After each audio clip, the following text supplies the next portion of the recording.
When they seated me at the kitchen table during my brother Jason's wedding reception, I smiled politely. 2 weeks later, I cancelled our family company's $1 million contract with his in-laws' business. Blood might be thicker than water, but disrespect comes with consequences they never saw coming. I still remember the looks on their faces when they realised what I'd done. If you've ever been disrespected by family who should have had your back, you might understand why I couldn't let this slide. Before I tell you how everything unfolded, I'd love to know where you're watching from today. This family drama taught me lessons about standing up for myself that changed my life forever. If you enjoy real stories about family betrayal and karmic justice, please hit that subscribe button and like this video. Trust me, you'll want to see how this all plays out. I was never supposed to be the successful one in my family. That role was reserved for my brother Jason.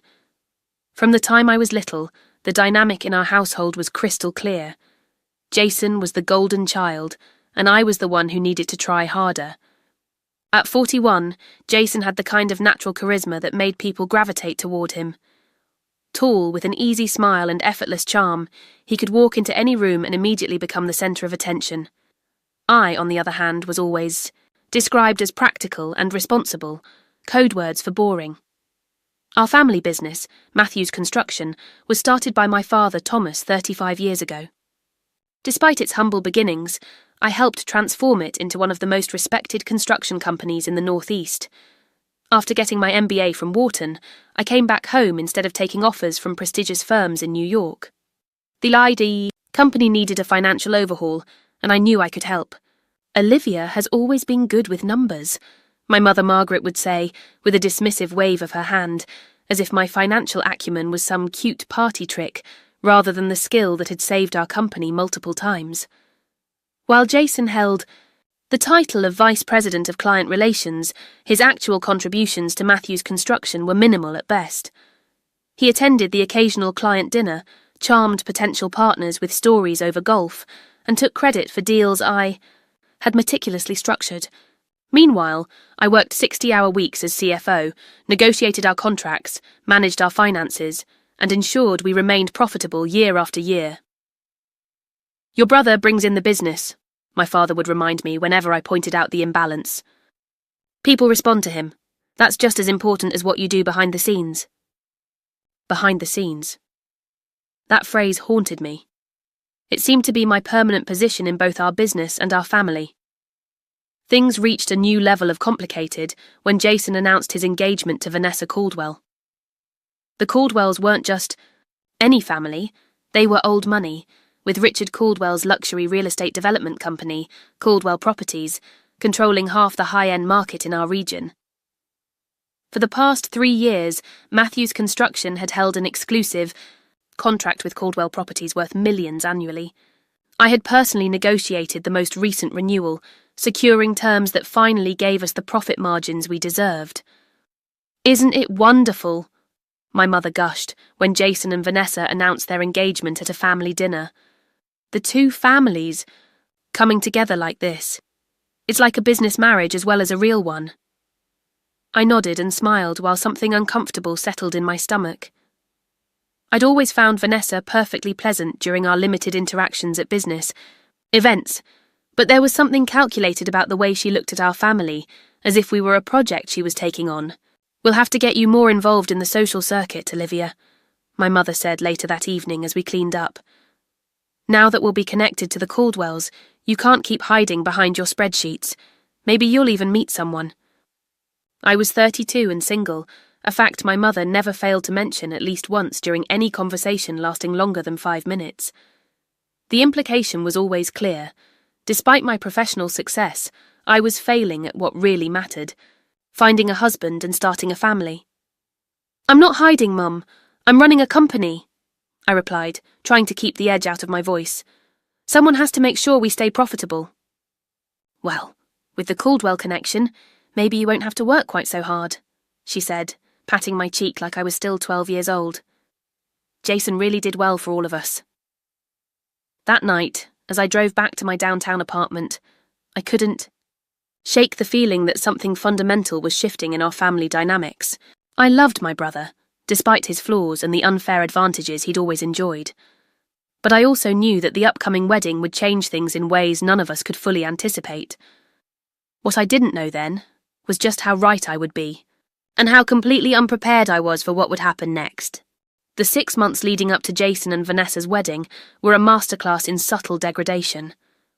What started as exciting family news quickly turned into a series of small humiliations that I tried desperately to ignore. It began with the engagement party at the Caldwell estate, a sprawling property overlooking the water that made our family home look like a guest cottage in comparison. I arrived alone, wearing a navy blue dress I'd splurged on for the occasion, feeling reasonably confident, until Vanessa's mother Caroline looked me up and down and said, "Oh, how professional you look." That evening, I was introduced repeatedly as Jason's sister who works for the family business, despite being the CFO who had doubled our company's revenue in 5 years. Each time I smiled and clarified my position, only to watch eyes glaze over before conversations quickly shifted to wedding plans or Caldwell Properties' latest luxury development. During a momentary escape to the terrace for fresh air, I overheard a conversation that sent ice through my veins. "The Matthews have potential, but that small-town mentality needs fixing," Vanessa's mother was saying to someone. "Especially the sister. So focused on work, poor thing. No sense of the larger social picture." "We'll bring them up to standard," Vanessa replied with a laugh. "Dad says their construction company has decent bones. After the wedding, we can start making the necessary adjustments." I slipped away before they could see me, telling myself they were just being elitist and that it didn't mean anything sinister. After all, our companies were partners. There was no reason for the Caldwells to want anything but success for Matthew's construction. As wedding preparations intensified, so did the red flags. When I offered to help Vanessa with planning, she politely declined, saying she had professionals handling everything. Yet she had no problem calling me at work with urgent questions about Jason's preferences or family traditions. "He mentioned some family vacation spot you all used to visit, some lake with a ridiculous name," she asked one afternoon, interrupting a crucial budget meeting. "Lake Winnipesaukee," I answered. "We went every summer until Mum sold the cabin after Jason went to college."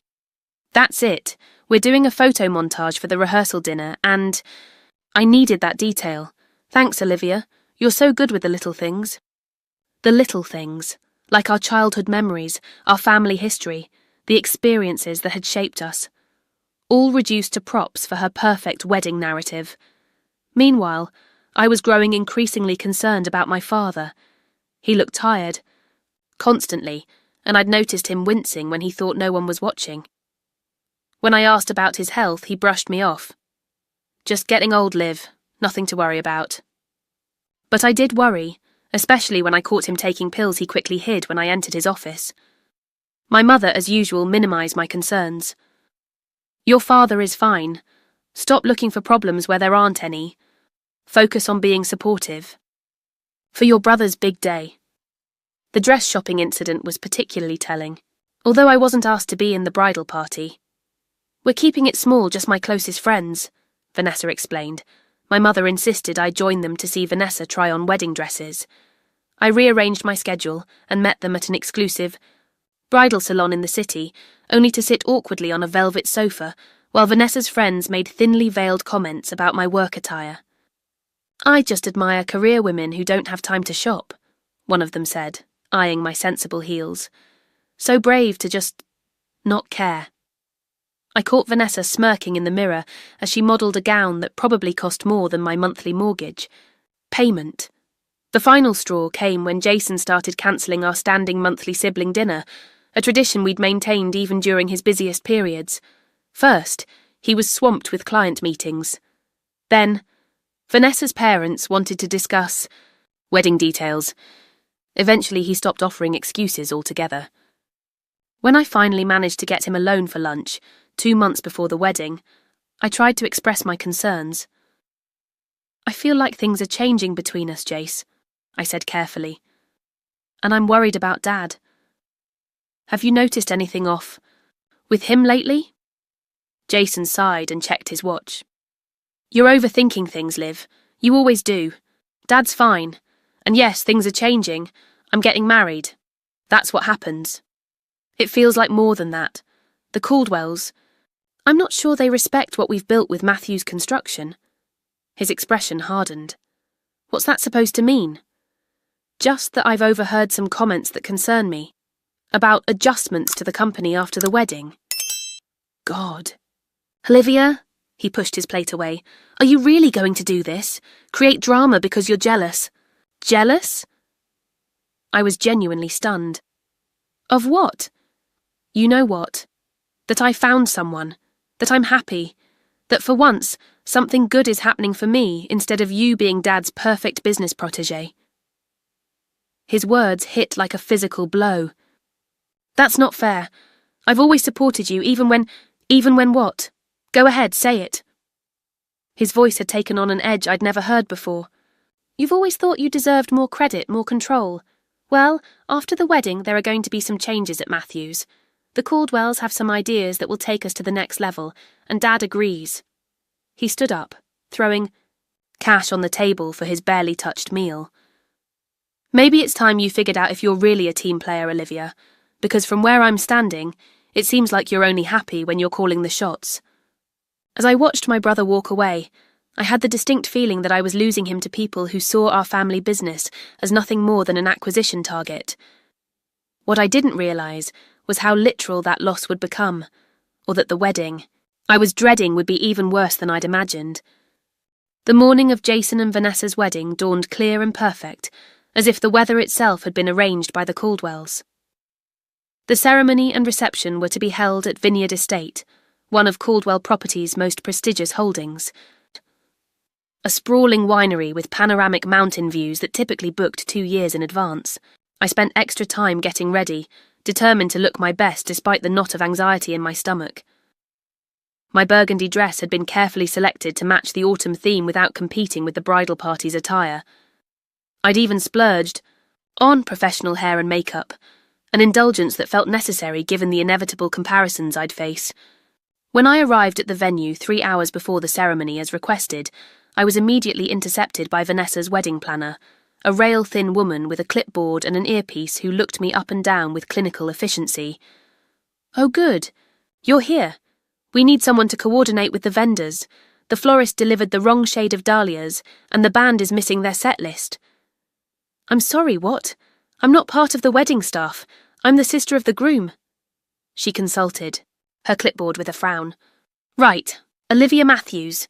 Yes, Vanessa specifically said you're great with details and would be the point person for any last-minute issues. But I'm supposed to be getting ready with the family. The photographer will be starting soon. The planner gave me a tight smile. The family photos were moved up.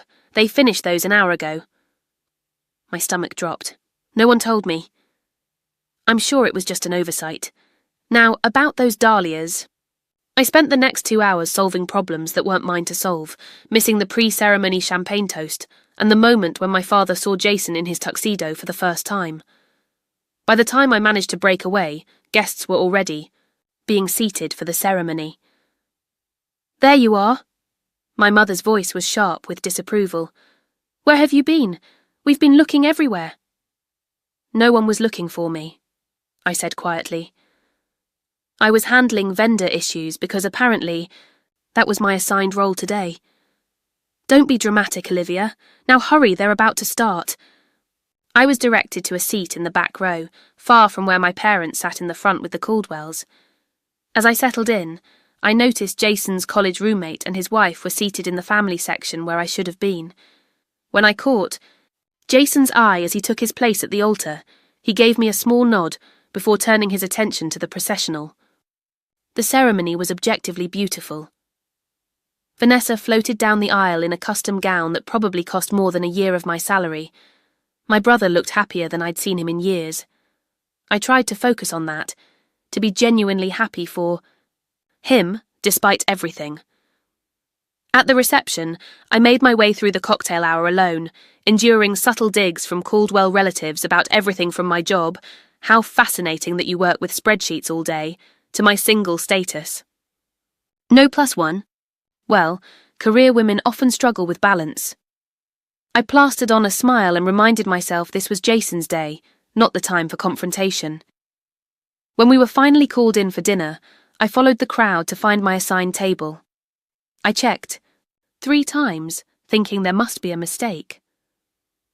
My name wasn't listed on any of the elegantly calligraphed place cards in the main reception area. A waiter noticed my confusion. "Are you Olivia Matthews? I believe you're seated in the kitchen." Annex. The kitchen annex turned out to be exactly what it sounded like. A small room adjacent to the catering kitchen, where the serving staff took their breaks. A single round table had been set up, with my place card next to those of the wedding, planner, the photographer's assistant, and the venue coordinator. For a moment I stood frozen, unable to process what was happening. This wasn't an oversight. This was deliberate humiliation. "Is something wrong?" Caroline Caldwell's voice came from behind me, saccharine sweet with an undercurrent of satisfaction. I turned slowly. "I seem to be seated in the kitchen. There must be a mistake." "Oh no, dear. We needed someone near the staff to keep things running smoothly. Vanessa thought you'd be perfect since you're so managerial." She patted my arm. "We all have our roles to play. My role is as Jason's sister, his only sibling." "Yes, well." She glanced around conspiratorially before lowering her voice. "Between us, Vanessa was concerned you might feel uncomfortable at the family tables. You know, being the only one without a partner. This way you can come and go as needed for work calls. You're always working, aren't you?" I looked past her, to where my brother sat at the head table, laughing with Vanessa and her parents. My own parents were seated at the table directly adjacent, beaming with pride. "I'd like to speak with Jason. He's rather busy at the moment being the groom." Her smile never reached her eyes. "I'm sure you understand the importance of keeping the help nearby. Your little construction company does good work, but there's a natural order to things, isn't there?" I felt heat rising in my face as the full implication of her words sank in. In their eyes, I wasn't family. I was staff. The help. I made my way to Jason during a brief moment when he was alone. "Jason, why am I seated in the kitchen?" He had the decency to look uncomfortable. "Liv, don't start. The seating was complicated. Vanessa had a system."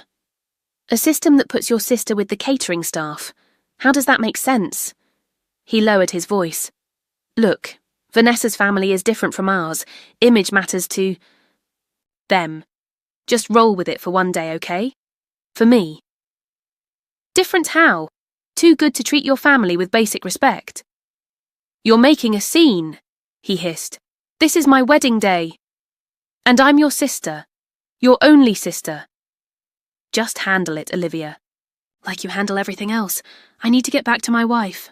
As he walked away, I felt something shift inside me. A fundamental change in how I saw my brother and my place in this family. I stood alone, watching the celebration continue without me, when Richard Caldwell stumbled slightly against my shoulder, bourbon in hand. "Ah, the sister," he said, looking me over with the same assessing gaze he probably used on properties he was considering purchasing. "Jason tells me you're quite the numbers whiz. Don't worry, we'll find a place for you after we fix that little construction company of yours. Every business needs someone to balance the books, right?" I stared at him, the pieces suddenly clicking. Together. "Fix our company. What exactly does that mean, Mr. Caldwell?" He laughed, a sound like ice cubes clinking in a glass. "Richard, please. We're family now. And you know how these things go. Synergy, restructuring, progress." He patted my shoulder. "Don't look so worried. We take care of our own." As he walked away, I felt eyes on me from across the room. Several guests had noticed our exchange, and the whispers had already begun. I could feel the weight of their curiosity and pity, the subtle satisfaction of those who enjoy watching someone else's humiliation. With as much dignity as I could muster, I collected my purse and coat and walked out of my brother's wedding reception without saying goodbye to anyone. As I drove away from Vineyard Estate, my phone buzzed with a text from Jason. "Stop making this about you." 5 words that confirmed everything I needed to know about where I stood. 5 words that would change the course of our family forever. The week after Jason's wedding passed in a blur of work and emotional numbness. I buried myself in spreadsheets and projections, finding comfort in the certainty of numbers when everything else in my life felt unstable. At the office, I maintained a professional facade, but inside I was cycling through anger, hurt, and a growing sense of suspicion about what Richard Caldwell had meant about fixing our company. On Friday afternoon, as I was reviewing our quarterly financial statements, something caught my eye. A series of transfers to an account I didn't recognize, each just under $50,000, small enough to avoid triggering automatic alerts but substantial when viewed collectively. I spent the next 3 hours tracking the money, following a deliberately convoluted paper trail that eventually led to a holding company registered in Jason's name. Over the past 18 months, nearly $2 million had been siphoned from Matthews Construction to this entity, which had then invested the funds in various Caldwell Properties developments. My hands were shaking as I printed the documentation. This wasn't just unethical, it was potentially criminal. And given the timing, it seemed clear that this had been happening throughout Jason's relationship with Vanessa. I found my father, still working in his office, looking more tired than I'd ever seen him. When I placed the financial records in front of him, I expected shock, denial, maybe even outrage. What I didn't expect was his resigned sigh. "I was wondering when you'd find this," he said quietly. "You knew?" The betrayal hit me like a physical blow. "Dad, this is embezzlement. Jason has been stealing from our company." "It's not stealing, when it's your own company, Olivia." His voice had a defensive edge. Jason needed capital to establish himself with the Caldwells, to show he was bringing value to the marriage. "So you let him take company funds to impress his fiancée's family? Money we earned through contracts I negotiated? It's an investment in our future. The Caldwell connection is going to take Matthews Construction to a level we never could have reached on our own. By stealing from ourselves? That makes no sense." He rubbed his face wearily. "You wouldn't understand. You've always been about the bottom line, the contracts, the profit margins. Business is more than that. It's relationships, alliances. This merger with Caldwell Properties—" "Merger?" I interrupted. "What merger?" A flicker of something, guilt perhaps, crossed his face. "We're still working out the details. Richard and I have been discussing combining operations for months. It makes sense, Olivia. They have the development properties, we have the construction expertise." "And when were you planning to tell me about this? I'm the CFO. I should be involved in any merger discussions. We wanted to wait until after the wedding, make sure the families were united first." I felt sick. So the wedding wasn't just a marriage, it was a business transaction. "Don't be dramatic. It's a good match all around. Jason and Vanessa are happy together, and this merger will secure the company's future." "What about my future, Dad? Where do I fit in this new merged company?" His eyes slid away from mine. "There would be adjustments, consolidation of certain positions. You're planning to push me out." The realization was like ice water in my veins. My own family is plotting to remove me from the company I helped build. "No one's pushing you out. There would still be a place for you. Just, perhaps not at the same level of authority. Richard feels strongly that his financial team should take the lead." I thought of Caroline Caldwell's smug face as she explained why I was seated in the kitchen. I thought of Richard's condescending pat on my shoulder as he talked about fixing our company. All the pieces were falling into place. "Does Mom know about this?" "She supports whatever decisions will make this family stronger." I laughed bitterly. "Stronger for who? Not for me, clearly." "Olivia?" "No." I gathered the documents I'd printed. "I need some time to process this. But understand something, Dad. I will not be pushed aside in my own company without a fight." When I got home that night, I had 7 missed calls from Jason. He and Vanessa had returned early from their honeymoon in the Maldives, cutting the trip short for business reasons, according to his voicemail. I didn't call him back. Instead, I called Marcus Chen, our company's accountant who had been with us since the beginning. Marcus had always been straightforward with me. even when... The news wasn't good. I need to meet with you, I said when he answered. Tonight, if possible, and not at the office. 2 hours later, we sat in a quiet corner of a coffee shop across town, away from anywhere my family or the Caldwells might frequent. How long? Have you known about the merger plans? I asked after laying out what I'd discovered. Marcus looked uncomfortable. Rumours started about 4 months ago. Your father asked me to prepare some preliminary valuations 2 months back, but he swore me to secrecy. And the money Jason's been diverting? That started not long after he began dating Vanessa. Small amounts at first, then larger. Your father authorised it all. Why didn't you tell me? He looked genuinely regretful. Your father is still CEO, Olivia. He was clear that this was to be kept from you until after the wedding. I'm sorry. I should have said something. What else don't I know? Marcus hesitated. The merger terms. They're not favourable to Matthew's construction. From what I've seen, Caldwell Properties would essentially absorb us. Your father would remain as a figurehead for a transition period, but control would shift entirely to Richard Caldwell. And my position? Eliminated. The plan mentions a consulting role for you, but no real authority. I felt strangely calm as the full picture emerged. They're not just pushing me aside, they're dismantling everything we've built. There's one more thing, Marcus said reluctantly.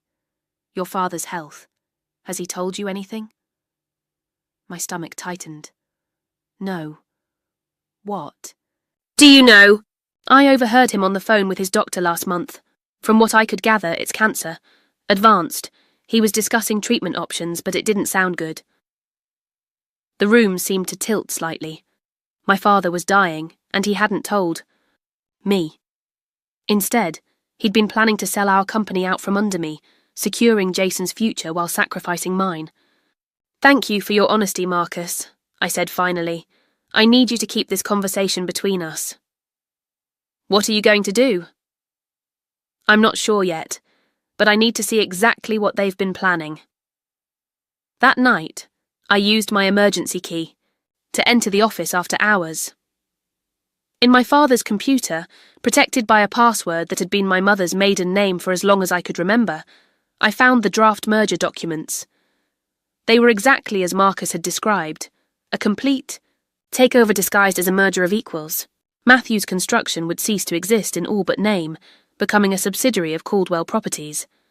My father would receive a generous payout and a ceremonial board position. Jason would become executive vice president of the combined entity, with a salary 3 times what he currently made. And I would be offered a 1-year consulting contract at half my current salary, with no guarantee of employment beyond that. In my private office, with no one to witness, I finally broke down.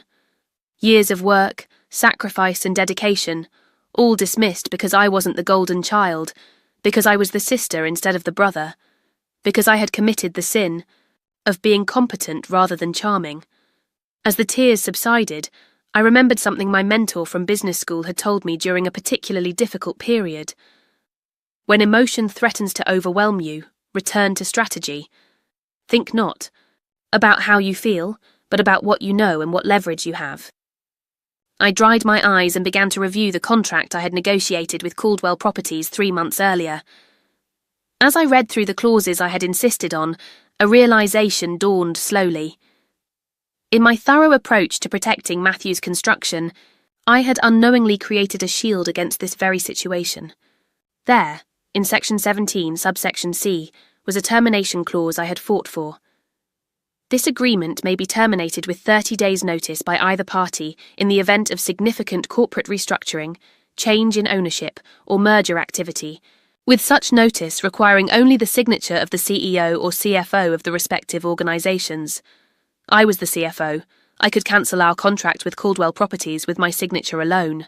And based on what Marcus had told me about their financial situation, they were overextended on several development projects that depended on our construction services.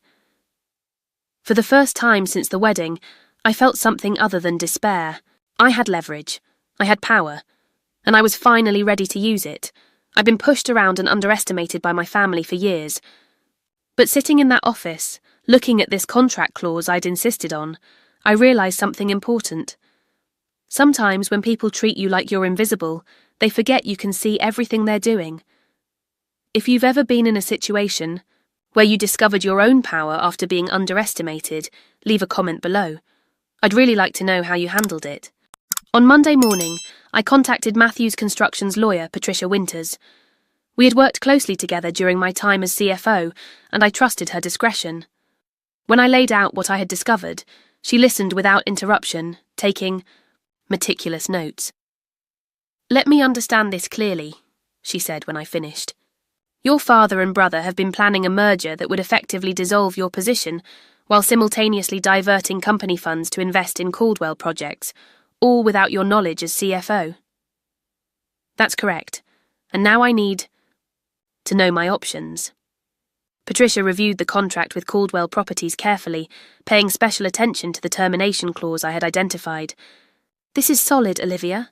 You do have the authority to terminate the contract independently. The question is whether that's the best strategic move." "What do you mean?" "Terminating the contract would certainly cause problems for Caldwell Properties, but it might also damage Matthews Construction in the short term. We need to understand exactly how dependent each company is on the other." Over the next 2 days, I quietly gathered information, careful not to alert my father or brother to what I was doing. I discovered that Caldwell Properties had pre-sold units in 3 luxury developments that were scheduled to begin construction within the next 2 months, projects that required Matthews Construction's expertise and resources. If we pulled out, they would be forced to find another construction company on short notice, likely at a much higher cost if they could find anyone at all in the current market. Meanwhile, while the Caldwell contract represented about 40% of our business, we had a diversified enough client base to survive its loss, especially if we could secure new contracts quickly. I also learned something else critical. My father's cancer was more advanced than even Marcus had indicated. During a private conversation with my father's assistant, I discovered he had been given 6 months to a year to live. The merger wasn't just about business. It was my father's attempt to secure the company's future before his death, and he had chosen to bet on Jason rather than me. The knowledge was a dagger to my heart, but it also strengthened my resolve. I would not let my father's misplaced faith in my brother destroy everything we had built. My next step was to reach out to key employees whose loyalty I needed to ensure. I had always treated our team with respect, fighting for their bonuses and promotions when my father and Jason thought such things unnecessary. Now I needed to know who would stand with me if things became difficult. Sam Torres, our head of operations, was blunt when I approached him. "I've been waiting for someone to notice what's been happening. Count me in, whatever you need. Half the team knows something's wrong, they just don't know what." Emily Reeves, our